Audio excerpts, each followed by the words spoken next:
khusus Jalan LLRE Marta Dinata nomor 74/80 Cihapit, Kota Bandung, Jawa Barat 40114. Perihal permohonan pra peradilan atas nama Peggy Setiawan. Dengan hormat, perkenankanlah kami dalam hal ini bertindak berdasarkan surat kuasa khusus tanggal 8 Juni tahun 2024, baik secara bersama-sama maupun sendiri-sendiri untuk dan atas nama Peggy Setiawan.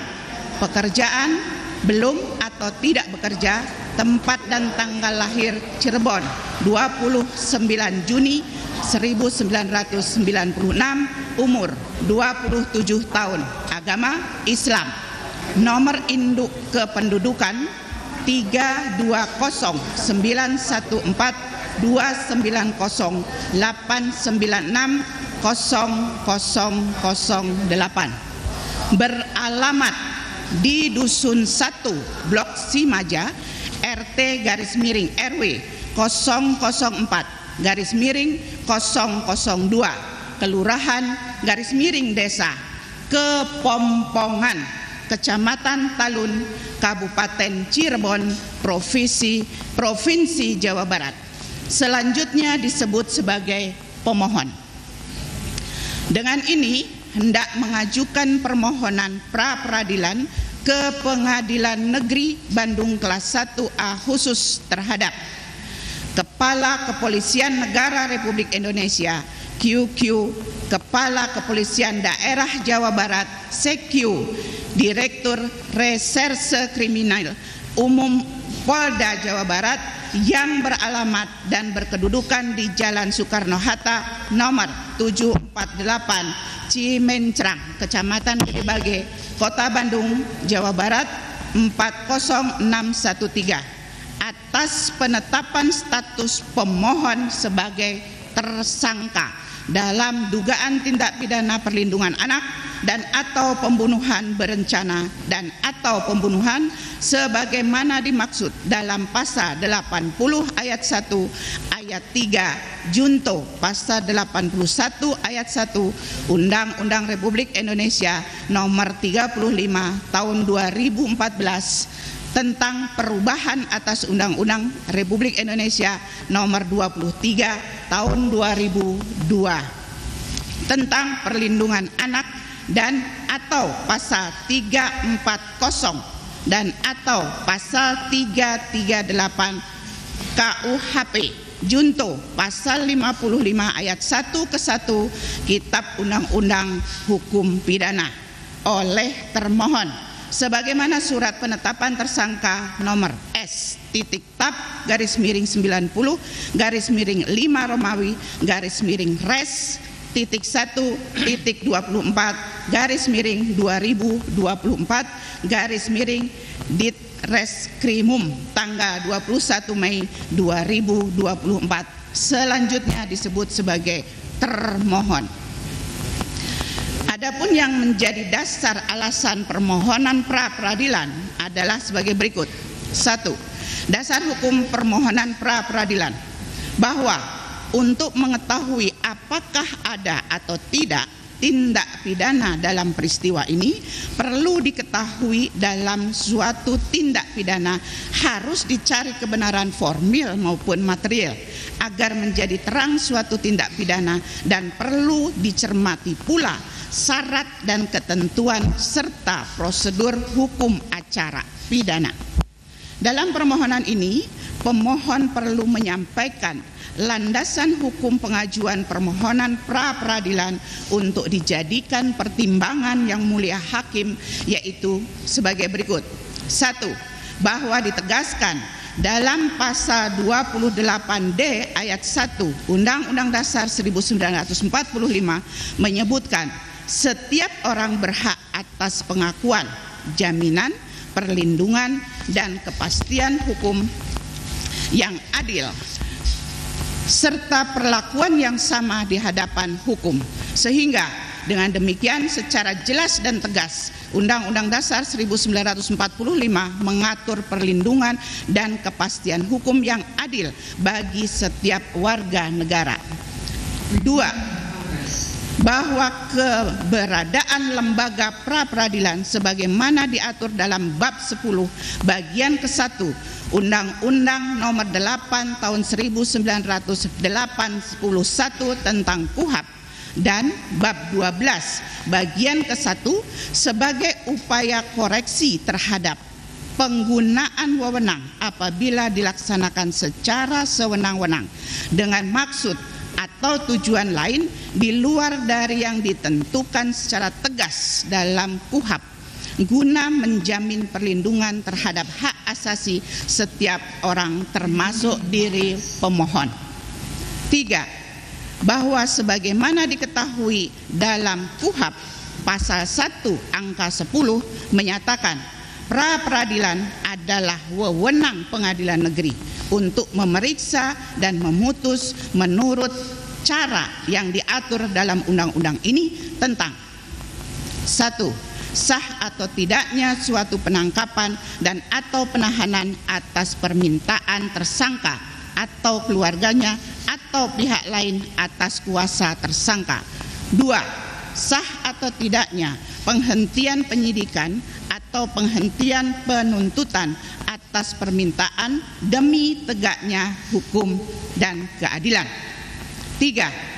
Permintaan ganti kerugian atau rehabilitasi oleh tersangka atau keluarganya atau pihak lain atas kuasanya yang perkaranya tidak diajukan ke pengadilan.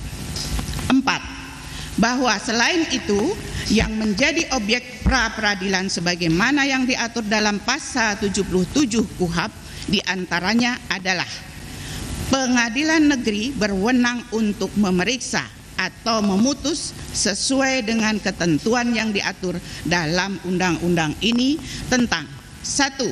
Sah atau tidaknya penangkapan, penahanan, penghentian penyidikan atau penghentian penuntutan. 2. Ganti kerugian dan atau rehabilitasi baik seorang yang perkara pidananya dihentikan pada tingkat penyidikan atau penuntutan. Selanjutnya 5. Bahwa dari rumusan pengertian pasal 1 angka 10 junto pasal 77 junto pasal 82 ayat 1 junto pasal 95 ayat 1 dan ayat 2 KUHP tersebut dapat diketahui dengan jelas bahwa sah atau tidaknya penetapan tersangka tidak termasuk objek pra-peradilan. Karena hal itu tidak diatur, bahwa demikian pula halnya dengan segala ketentuan peraturan perundang-undangan pidana khusus yang berlaku sebagai hukum positif di Indonesia. Juga tidak ditemukan aturan yang mengatur kalau pengujian tentang sah atau tidaknya penetapan tersangka menjadi objek pra-peradilan. Izin Yang Mulia, pembacaan akan dilanjutkan oleh rekan yang lain. Terima kasih. Baik. 6. Bahwa tindak upaya paksa seperti penetapan tersangka, penangkapan, penggeledahan, penyitaan, penahanan, dan penuntutan yang dilakukan dengan melanggar peraturan perundang-undangan pada dasarnya merupakan suatu tindakan perampasan hak asasi manusia. Menurut Andi Hamzah, pra-peradilan merupakan tempat mengadukan pelanggaran hak asasi manusia yang memang pada kenyataannya penyusunan KUHP banyak disemangati dan merujuk pada hukum internasional yang telah menjadi international customary law. Oleh karena itu, pra-peradilan menjadi suatu mekanisme kontrol terhadap kemungkinan tindakan sewenang-wenang dari penyidik atau penuntut umum dalam melakukan tindakan tersebut. Hal ini bertujuan agar hukum ditegakkan dan perlindungan hak asasi manusia sebagai tersangka atau terdakwa dalam pemeriksaan penyidikan dan penuntutan. Di samping itu, pra-peradilan bermaksud sebagai pengawasan secara horizontal terhadap hak tersangka atau terdakwa dalam pemeriksaan pendahuluan, vide penjelasan pasal 80 KUHP. Berdasarkan pada nilai itulah penyidik atau penuntut umum dalam melakukan tindakan penetapan tersangka, penangkapan, penggeledahan, penyitaan, penahanan, dan penuntutan agar lebih mengedepankan asas dan prinsip kehati-hatian dalam menetapkan seseorang menjadi tersangka. 7. Bahwa lembaga pra-peradilan sebagaimana diatur dalam pasal 77 sampai dengan pasal 83 KUHP pidana adalah suatu lembaga yang berfungsi untuk menguji apakah tindakan atau upaya paksa yang dilakukan oleh penyidik atau penuntut umum sudah sesuai dengan peraturan perundang-undangan yang berlaku dan tindakan tersebut telah dilengkapi administrasi penyidikan secara cermat atau tidak. Karena pada dasarnya tuntutan pra-peradilan menyangkut sah tidaknya tindakan penyidik atau penuntutan umum di dalam melakukan penyidikan atau penuntutan. 8. Bahwa dalam perkembangannya pengaturan pra-peradilan sebagaimana diatur dalam pasal 1 angka 10 junto pasal 77/83 KUHP sering terjadi tidak dapat menjangkau fakta perlakuan aparatur penegak hukum yang nyata-nyata merupakan pelanggaran hak asasi seseorang, sehingga yang bersangkutan tidak memperoleh perlindungan hukum yang nyata dari negara. Untuk itu, perkembangan yang demikian melalui dapat diakomodirnya mengenai sah tidaknya penetapan tersangka dan sah tidaknya penyitaan telah diakui merupakan wilayah kewenangan pra-peradilan, sehingga dapat meminimalisasi terhadap perlakuan sewenang-wenang oleh aparatur penegak hukum. Dalam kaitan perubahan dan perkembangan hukum dalam masyarakat yang demikian bukanlah suatu yang mustahil terjadi dalam praktik sistem hukum di negara manapun, apalagi di dalam sistem hukum common law yang telah merupakan bagian dari sistem hukum di Indonesia. Peristiwa hukum inilah yang menurut almarhum Sucipto Raharjo disebut terobosan hukum legal breakthrough atau hukum yang pro rakyat atau hukum progresif. Dan menurut Mukhtar Kesumatmaja merupakan hukum yang baik karena sesuai dengan perkembangan nilai-nilai keadilan yang hidup dan berkembang dalam masyarakat. Terobosan hukum dan hukum yang baik itu merupakan cara pandang baru dalam memandang fungsi dan peranan hukum dalam pembangunan nasional di Indonesia. Dengan demikian, hukum bukan hanya memiliki aspek normatif yang diukur dari kepastiannya, melainkan juga memiliki aspek nilai yang merupakan bagian dinamis aspirasi masyarakat yang berkembang dan terkini. 9. Bahwa selanjutnya dalam putusan Mahkamah Konstitusi nomor 21 PUU/12 Romawi /2014 junto putusan Mahkamah Konstitusi nomor 130 PUU/12 Romawi /2015 diputuskan bahwa ketentuan pasal 77 huruf A KUHP tidak memiliki kekuatan hukum mengikat sepanjang tidak dimaknai termasuk penetapan tersangka, penggeledahan dan penyitaan. Apapun salah satu pertimbangan hukumnya, penetapan tersangka adalah bagian dari proses penyidikan yang merupakan perampasan terhadap hak asasi manusia. Maka seharusnya penetapan tersangka oleh penyidik merupakan objek yang dapat dimintakan perlindungan melalui ikhtiar hukum peranata pra-peradilan. Hal tersebut semata-mata untuk melindungi seseorang dari tindakan sewenang-wenang. Tindakan sewenang-wenang penyidik yang kemungkinan besar dapat terjadi ketika seseorang ditetapkan sebagai tersangka. Padahal prosesnya ternyata ada kekeliruan, maka tidak peranata lain selain peranata pra-peradilan yang dapat memeriksa dan memutusnya.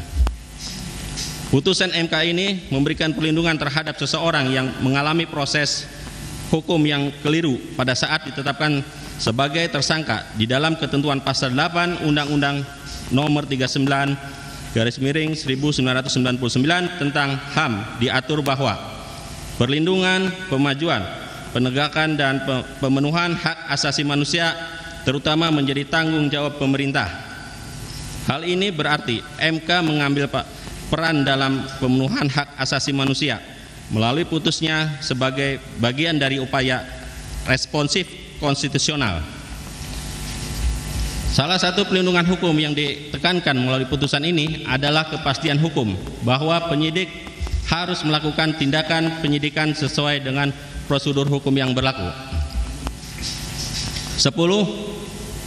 Bahwa dengan demikian jelas berdasarkan putusan Mahkamah Konstitusi nomor 21/PUU-12 Romawi /2014 tanggal 28 April 2015 bahwa penetapan tersangka merupakan bagian dari wewenang pra-peradilan. Mengingat putusan Mahkamah Konstitusi bersifat final dan mengikat, maka sudah tidak dapat diperdebatkan lagi bahwa semua harus melaksanakan putusan yang telah berkekuatan hukum tetap sejak diucapkan. 11. Bahwa selanjutnya berdasarkan pasal 95 KUHP menyebutkan bahwa 1.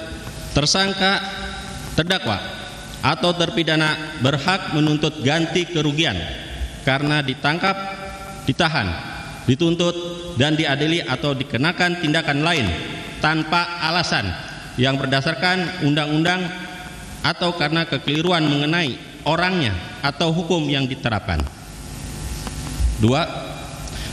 Tuntutan ganti kerugian oleh tersangka atau ahli warisnya atau penangkapan atau penahanan serta tindakan lain tanpa alasan yang berdasarkan undang-undang atau karena kekeliruan mengenai orang atau hukum yang diterapkan sebagaimana dimaksud dalam ayat 1 yang perkaranya tidak diajukan ke pengadilan negeri, diputus di sidang pra-peradilan sebagaimana dimaksud dalam pasal 77, sehingga pasal 95 ayat 1 dan ayat 2 pada pokoknya merupakan tindakan penyidik atau penuntut umum dalam rangka menjalankan wewenangnya yang dilakukan tanpa alasan hukum sehingga melanggar hak asasi atau harkat martabat kemanusiaan serta merugikan seseorang, inkasu adalah pemohon. Oleh karena itu, tindakan lain yang dilakukan oleh termohon menjadi objek permohonan pra-peradilan. Selanjutnya 12. Bahwa tindakan penyidik untuk menentukan seseorang sebagai tersangka merupakan salah satu proses dari sistem penegakan hukum pidana sebagaimana dimaksud dalam KUHP. Oleh karenanya proses tersebut haruslah diikuti dan dijalankan dengan prosedur yang benar sebagaimana diatur dan ditentukan dalam KUHP atau perundang-undangan yang berlaku. Artinya setiap proses yang akan ditempuh haruslah dijalankan secara benar dan tepat sehingga asas kepastian hukum dapat terjaga dengan baik dan pada gilirannya hak asasi yang akan dilindungi tetap dapat dipertahankan. Apabila prosedur yang harus diikuti untuk mencapai proses tersebut penetapan tersangka tidak dipenuhi, maka sudah tentu proses tersebut menjadi cacat dan haruslah batal demi hukum. 13. Bahwa penetapan status seseorang sebagai tersangka inkasu pemohon yang dilakukan berdasarkan hukum atau tidak sah jelas menimbulkan hak hukum bagi seseorang untuk melakukan upaya hukum berupa pengujian terhadap keabsahan melalui lembaga pra-peradilan, bahkan telah diatur dalam ketentuan pasal 17 Undang-Undang Nomor 39 Tahun 1999 tentang hak asasi manusia, junto pasal 3 ayat 2 dan ayat 3 Undang-Undang Nomor 39 Tahun 1999 tentang hak asasi manusia yang menyebutkan pasal 17 Undang-Undang Nomor 39 Tahun 1999 tentang hak asasi manusia, setiap orang tanpa diskriminasi berhak untuk memperoleh keadilan dengan mengajukan permohonan, pengaduan dan gugatan baik dalam perkara pidana, perdata maupun administrasi, serta diadili melalui proses peradilan yang bebas dan tidak memihak sesuai dengan hukum acara yang menjamin pemeriksaan yang objektif oleh hakim yang jujur dan adil untuk memperoleh putusan yang adil dan benar.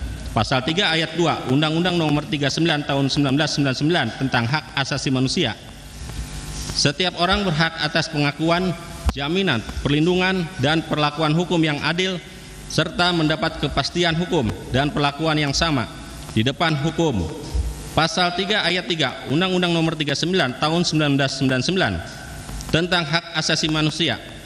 Setiap orang berhak atas perlindungan asasi manusia dan kebebasan dasar manusia tanpa diskriminasi.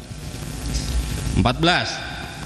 Bahwa selain itu telah terdapat beberapa putusan pengadilan yang memperkuat dan melindungi hak-hak tersangka, sehingga lembaga pra-peradilan juga dapat memeriksa dan mengadili keabsahan penetapan tersangka seperti yang terdapat dalam perkara antara lain berikut: Putusan Pengadilan Negeri Bengkayang nomor 01/PID/2019/PN BKY tanggal 18 Mei 2011 dan Putusan Mahkamah Agung nomor 88 PK/PID/2019 tanggal 17 Januari 2012 yang menyatakan tidak sahnya penyitaan yang telah dilakukan.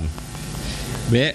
Putusan Pengadilan Negeri Jakarta Selatan nomor 38/PID/2012/Pengadilan Negeri Jakarta Selatan tanggal 27 November 2012 yang diktumnya menyatakan telah menerima dan mengabulkan permohonan pra-peradilan dengan menyatakan antara lain tidak sah menurut hukum tindakan termohon menempatkan pemohon sebagai tersangka.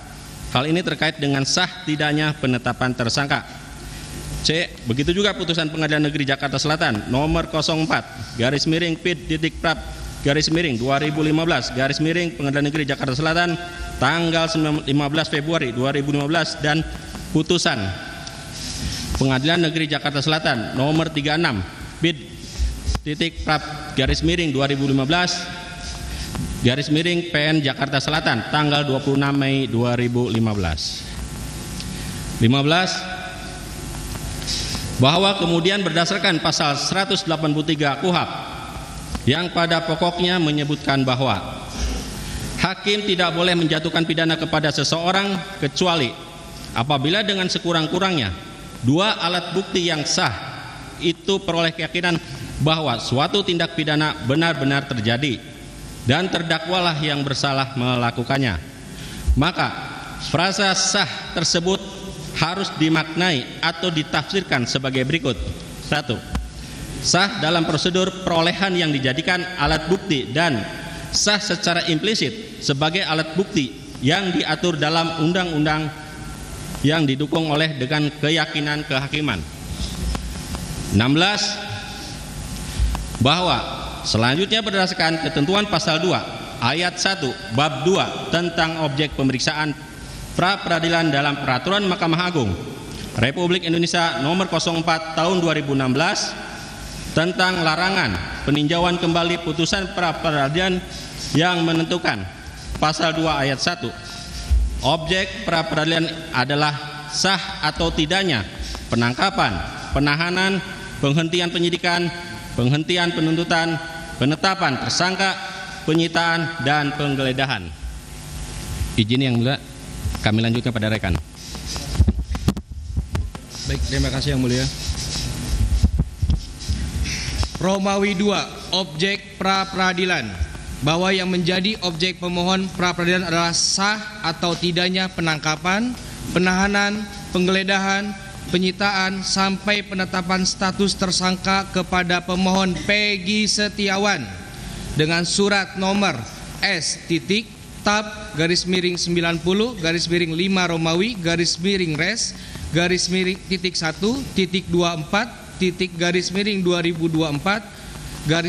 Ditreskrimum tanggal 21 Mei 2024. Romawi 3, legal standing pemohon.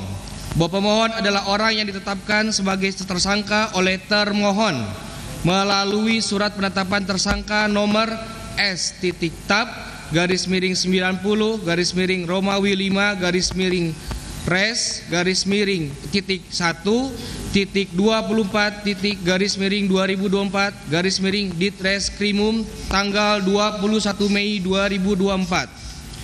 2. Bahwa dengan penetapan status tersangka, pemohon telah dirugikan secara hak konstitusionalnya karena adanya pembatasan hak dan kewajiban sebagai warga negara. 3. Bahwa berdasarkan putusan Mahkamah Konstitusi nomor 21 PUU strip 12 Romawi /2014 tanggal 28 April 2015 yang memperkuat diakuinya lembaga pra-peradilan juga dapat memeriksa dan mengadili keabsahan penetapan tersangka seperti pada kutipan putusan Mahkamah Konstitusi nomor 21 PUU strip Romawi 12 2015 sebagai berikut. Mengadili, menyatakan 1. Mengabulkan permohonan untuk sebagian dan seterusnya pasal 77 huruf A Undang-Undang nomor 8 tahun 1981 tentang hukum acara pidana Lembaran Negara Republik Indonesia tahun 1981 nomor 76 tambahan Lembaran Negara Republik Indonesia nomor 3209 bertentangan dengan Undang-Undang Dasar Republik Indonesia tahun 1945 sepanjang tidak dimaknai termasuk penetapan tersangka, penggeledahan dan penyitaan. Pasal 77 huruf A Undang-Undang nomor 8 tahun 1981 tentang hukum acara pidana Lembaran Negara Republik Indonesia tahun 1981 nomor 76 tambahan Lembaran Negara Republik Indonesia nomor 3209 tidak mewakili kekuatan hukum mengikat sepanjang tidak dimaknai termasuk penetapan tersangka, penggeledahan dan penyitaan.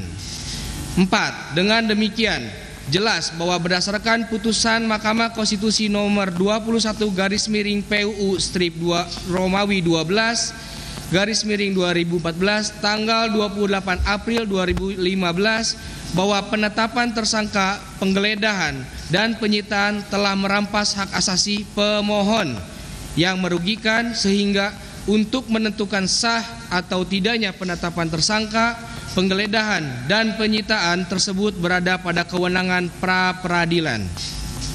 Mengingat putusan Mahkamah Konstitusi bersifat final dan banding, maka sudah tidak dapat diperdebatkan lagi bahwa semua harus melaksanakan putusan yang telah berkekuatan hukum tetap sejak diucapkan. 5. Berdasarkan landasan hukum tersebut, pemohon pra-peradilan memiliki legal standing untuk mengajukan permohonan ini.